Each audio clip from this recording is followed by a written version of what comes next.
Alors qu'est-ce qu'on fait quand on est face à un cas pareil? Eh bien la première chose, c'est qu'il faut revenir aux bases.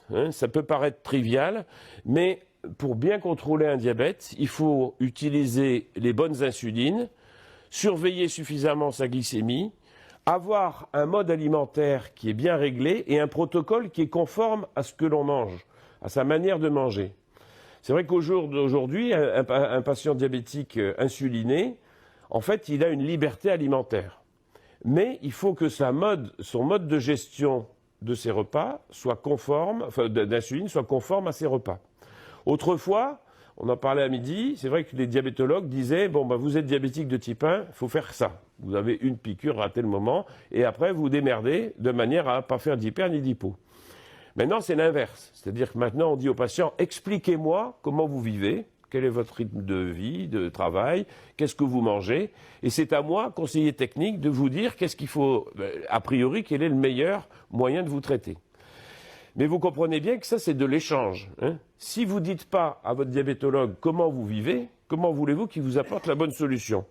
Il y a beaucoup de patients qui mangent librement et ils n'ont jamais dit à leur diabétologue qu'à midi, ils pouvaient manger jambon salade et puis le lendemain, ils vont manger un steak frites et puis après une choucroute, etc. Mais évidemment, ce n'est pas le même protocole d'insulinothérapie si on mange différemment à chaque repas. On peut le faire, mais si on faut le faire, ce n'est pas le même protocole de traitement. Si par contre, on a décidé que c'était plus simple de manger toujours la même quantité de glucides au repas, on peut prendre cette décision. Évidemment, ce ne sera pas les mêmes règles de traitement. Je suis toujours surpris quand je vois des malades d'équilibre difficile et au bout d'un quart d'heure, 20 minutes qu'on discute, ils me disent « C'est bizarre, docteur, c'est la première fois que je parle avec mon diabétologue. D'habitude, on n'a pas le temps de parler, il me donne les solutions tout de suite. » Et ça, c'est la plupart des diabètes d'équilibre difficile. D'abord, il faut bien analyser la situation et surtout, il faut dire exactement ce que vous faites.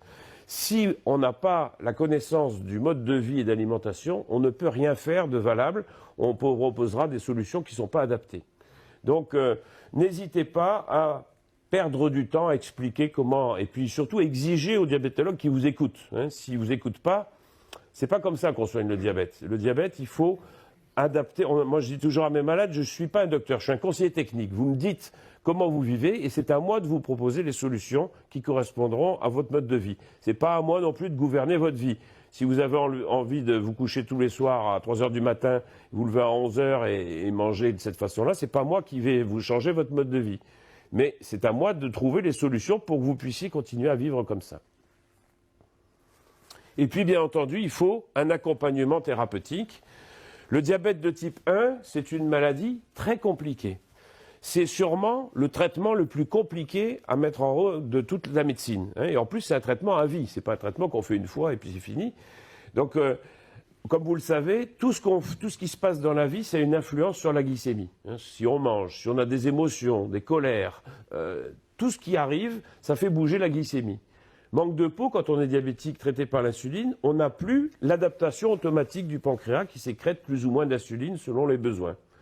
Et donc, c'est vrai qu'à chaque fois qu'il va y avoir un événement déstabilisant, si on n'est pas éduqué, si on n'a pas les outils pour y faire face, eh bien la glycémie va partir dans tous les sens.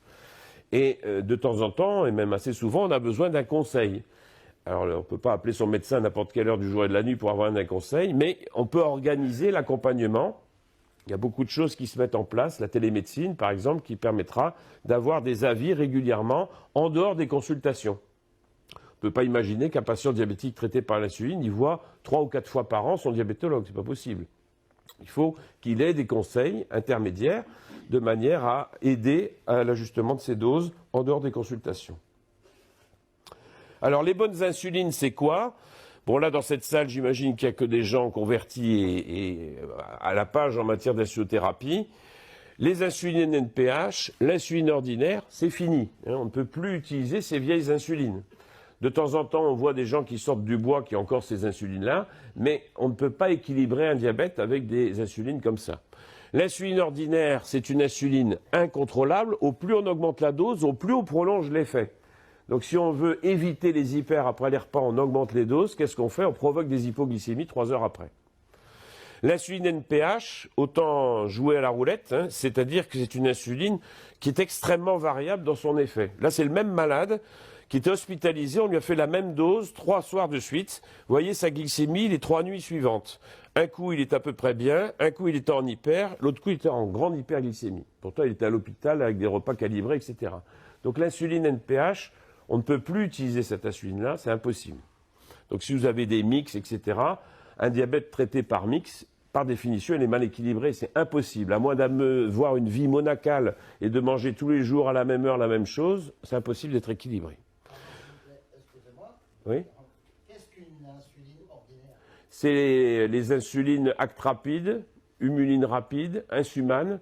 Donc il y a très peu de gens maintenant qui utilisent ces insulines-là. Mais de temps en temps, on est surpris de voir des gens qui utilisent encore ces insulines-là. Donc c'est les insulines ordinaires classiques, qu'on appelait rapides à l'époque, mais qui n'étaient pas rapides du tout d'ailleurs. Donc c'est quoi les insulines qu'il faut utiliser aujourd'hui? Eh bien c'est des insulines ultra rapides, donc c'est l'Humalog, la Lispro, c'est la Novorapide, c'est l'Apidra, donc des insulines qui vont permettre d'avoir un effet rapide après leur injection. Ça c'est pour couvrir les repas. On dit que c'est des insulines pour manger, ça. C'est-à-dire qu'on les utilise pour couvrir les besoins lors des repas. On les utilise aussi pour corriger les erreurs. Quand on est en hyper entre 2 repas et qu'il faut faire quelque chose pour ne pas rester en hyper, il faut utiliser ces insulines très rapides qu'on appelle analogues rapides. Et on va voir qu'il va y avoir même des encore plus rapides dans les 2 années qui viennent. Pour les insulines lentes, il faut prendre des insulines d'action stable et prolongée. Donc la plus connue, c'est la glargine, mais vous avez, donc c'est la Lantus. Vous avez maintenant une Lantus un peu améliorée qui s'appelle Tougeo. Vous avez la Levemir, le Détémir, qui est aussi un analogue d'action prolongée. Donc ça, c'est des insulines qui vont avoir un effet qui est beaucoup plus plat et donc prévisible. Et ça va éviter ces variations d'effet d'un jour à l'autre qu'on a avec la NPH.